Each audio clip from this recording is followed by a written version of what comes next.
Welcome back to Master 79. In this video we are working through ielts speaking topic 68. Describe an interesting decision that you and your friend made together. We will do the full process. First the 1 minute of brainstorming so you can see how the notes are actually built.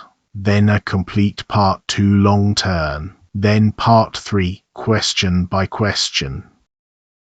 4 honest notes before we start. Band 9. Here is my own assessment against the public ielts band descriptors. It is not a certified examiner score. Lynn is an invented candidate, so the story did not happen. Copy the technique and the language, never the content. Pronunciation is one of the 4 marking criteria, and a synthetic voice cannot demonstrate it, so that criterion is out of scope here. And every statistic on the timing slide is measured from the audio you are actually hearing. Here is the card, reproduced exactly as it was given to me. Describe an interesting decision that you and your friend made together.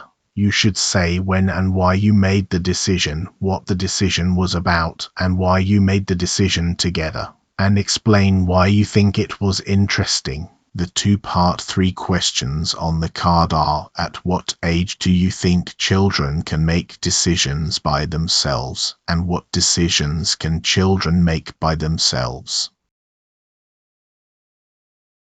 3 quick things about this particular card. First, it is reproduced word for word, including the phrase what the decision was about.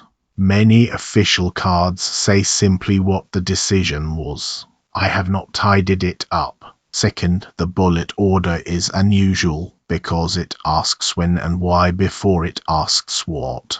Answering in a slightly different order is completely fine. The examiner is listening for coverage, not for sequence. Third, the source gives only 2 part 3 questions, and both of them are about children rather than about your own decision. I have added 2 more, and they are labeled on screen as additions. A reminder of how part 2 actually works. You are given the card, some paper and a pencil, and you get exactly 1 minute to prepare. You then speak for between 1 and 2 minutes, and the examiner will stop you at 2. Speaking for well under a minute is the single most common way to lose marks in this part, so the whole purpose of the plan is to keep you going. And remember, the examiner never reads your notes and never marks them. Step 1. Decode the card in about 10 seconds. The key noun is a decision. The key adjective is interesting, and the key constraint is that it was made together with a friend. Notice that interesting is the marked word here, and it is doing all the work. The examiner is not asking for a big or an important decision. There are 2 ways to fail this card instantly. One is describing a decision you made alone. The other is describing a decision about a friend rather than with one. And the tense spine is a past narrative throughout. Then present tense for your reflection at the end. Step 2. Pick the story and give yourself no more than 30 seconds. Option A. We chose the same university major. That is predictable, and it is very hard to make it sound interesting. Option B. We agreed to cycle 12 kilometers to campus together every weekday for a semester. That is unusual, it is concrete, and it is easy to explain. Option C. We booked a spontaneous trip. Perfectly usable, but the why together bullet goes thin very quickly. Go with option B, and the reason is the 3rd bullet. Why together is the one that candidates fumble, and this story answers it by itself. Step 3A. Mine the first 2 bullets. When last September, the very start of our final year. Why give 2 triggers, Not one. Bus fares had gone up and we were saving for a graduation trip. And we had spent the whole summer indoors on an internship, so we felt flat. What, cycle 12 kilometers each way every weekday for one full semester?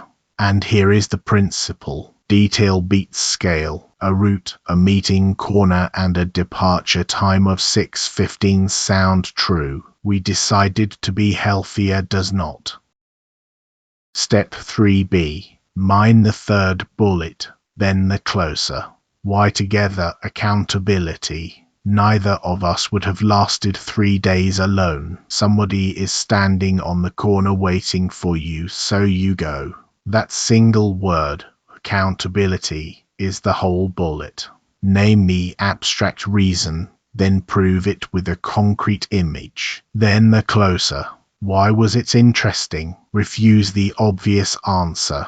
It was not the money, and it was not the fitness. It was that the city looked completely different at that hour, and that we ended up having the most honest conversations of our friendship on those rides.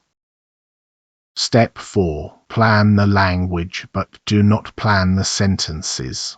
Aim deliberately at 2 grammar structures.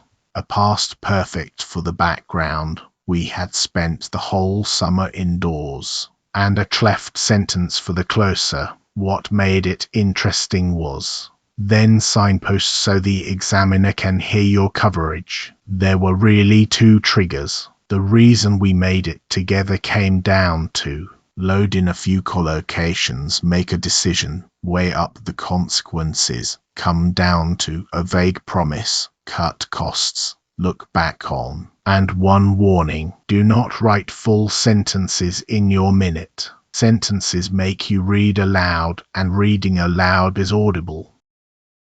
This is what 1 minute of notes should actually look like. 5 lines. Not sentences, just keywords. September, final year, fares up plus summer flat. Cycle 12 kilometers twice, every weekday, 1 semester.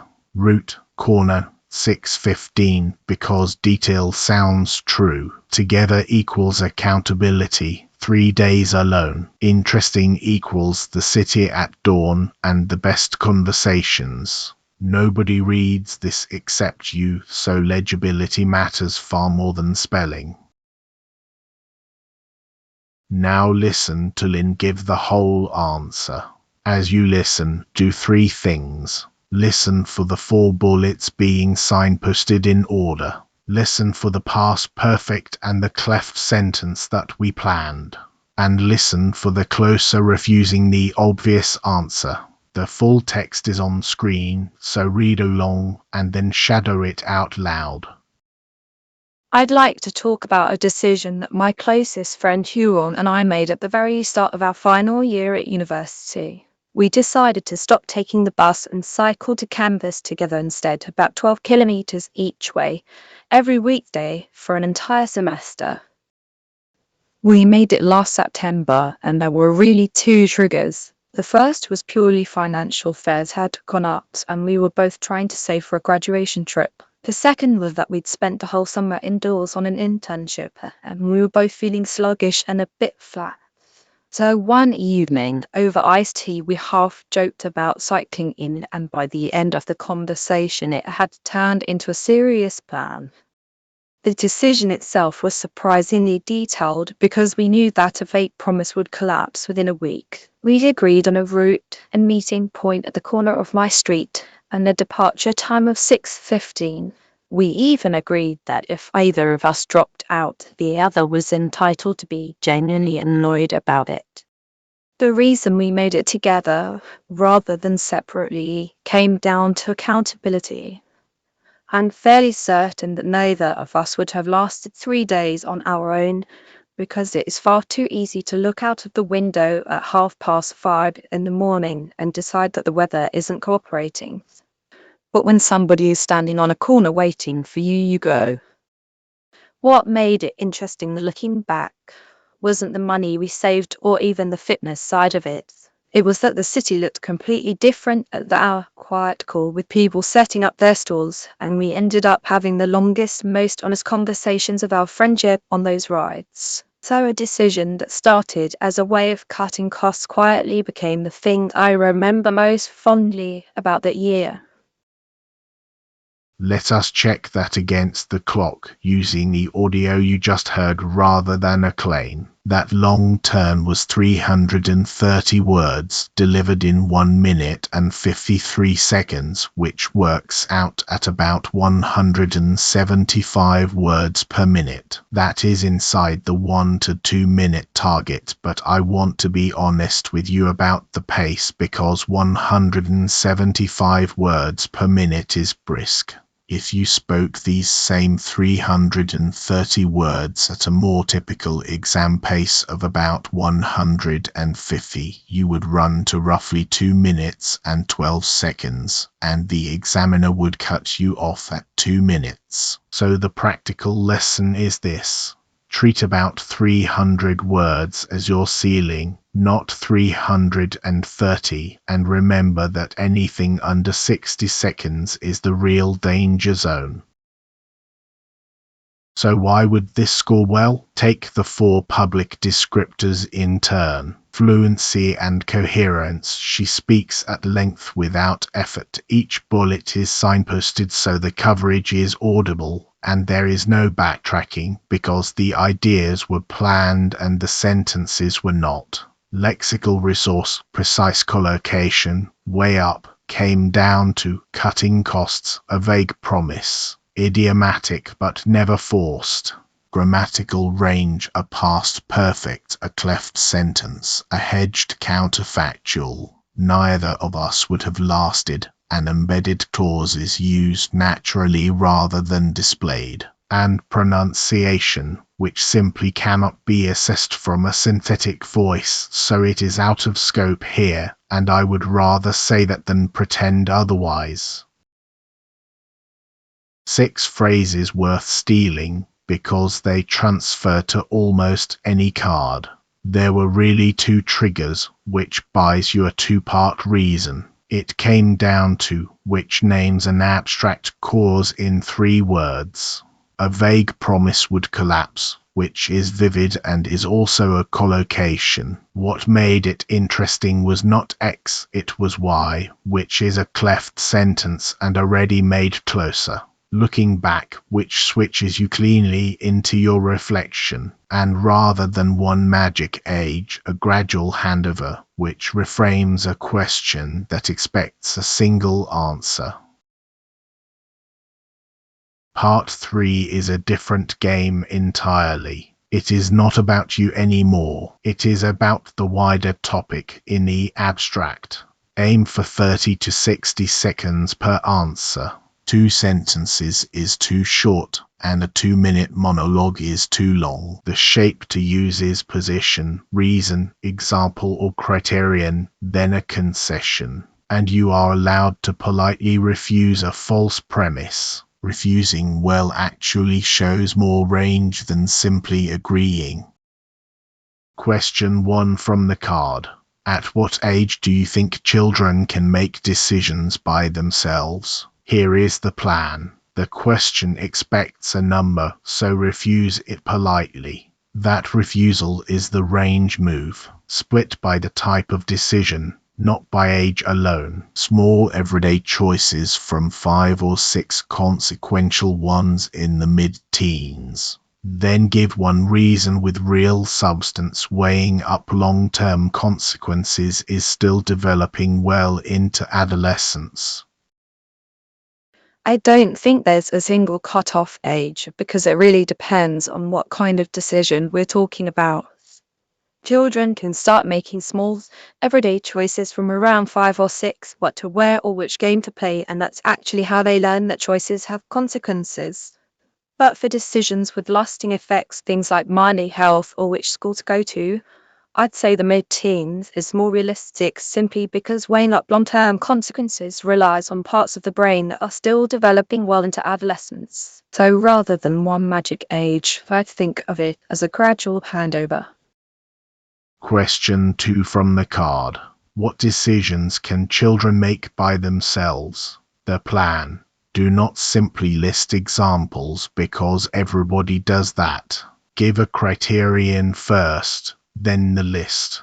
Use two tests. Is the decision reversible, and do the consequences land mainly on the child? Then give the list. Clothes, hobbies, pocket money, reading, scheduling their own homework. And then take one example and develop it, because pocket money teaches fastest since the damage is trivial. I'd apply two rough tests. Is the decision reversible, and do the consequences land mainly on the child? If the answer to both is yes, then they should probably be making it themselves. That covers quite a lot, actually. What to wear, which hobbies or sports to take up, how to spend their pocket money, what to read, and increasingly how to organize their own homework time. Pocket money is the best example, because if they spend it all in one afternoon, the lesson is immediate and the damage is trivial. What I'd keep off the list is anything irreversible or anything that affects other people significantly. Question 3, and this one is added by me. It is not on the source card, but it is standard in this theme. What are the disadvantages of giving children too much freedom too early? The plan. Give the obvious disadvantage briefly, and then move to a subtler one, because that contrast is exactly what lifts the answer. The obvious point is that they lack the information to foresee the consequence. The subtler point is that too much choice reads as an absence of guidance rather than as trust. The obvious risk is that they make a choice they simply don't have the information to make, and then end up living with a consequence they couldn't have foreseen. But I think the subtler problem is anxiety. Too much choice too early can be genuinely overwhelming, and children can read unlimited freedom as an absence of guidance rather than as a vote of confidence. There's also a fairness issue. A child who has never had a boundary tested tends to struggle later in environments like school or work, where the rules simply aren't negotiable. Question 4, also added by me. How can parents help children become better at making decisions? The plan. Lead with a method rather than a platitude. Make the reasoning visible instead of just announcing the outcome. Then give a practical rule. Let them live with small results instead of rescuing them. And close with one specific technique. Offer a limited menu, 2 or 3 options rather than an open field. The most effective thing, I think, is to make the reasoning visible rather than just announcing the outcome. If a parent talks through why they chose one option over another, the child picks up the method, not just the answer. Beyond that, I'd let children make low-stakes decisions and then genuinely live with the results instead of rescuing them every time, and I'd resist a temptation to say, "I told you so," afterwards. And offering a limited menu, 2 or 3 options rather than an open field, works particularly well with younger children. 4 moves that appeared in all 4 of those answers, and all 4 transfer to any part 3 question. 1. Refuse the false premise. There is no single cut-off age. Then answer the better question. 2. Give a criterion before you give examples. Is it reversible? Do the consequences land on the child? 3. Develop one example instead of listing 5, because depth reads as fluency and lists read as padding. 4. Concede, then qualify. The obvious risk is X, but the subtler problem is Y. Right, that is topic 68. Now practice it properly. Set a timer. Take your 1 minute and write 5 keyword lines with no sentences. Record yourself speaking for 2 minutes, play it back once, and count your own hesitations. Then swap the content for your own story, because the shape is the transferable part, not the bicycle. There are many more speaking parts 2 and 3 walkthroughs on the channel. Subscribe if this one helped, and I will see you in the next video.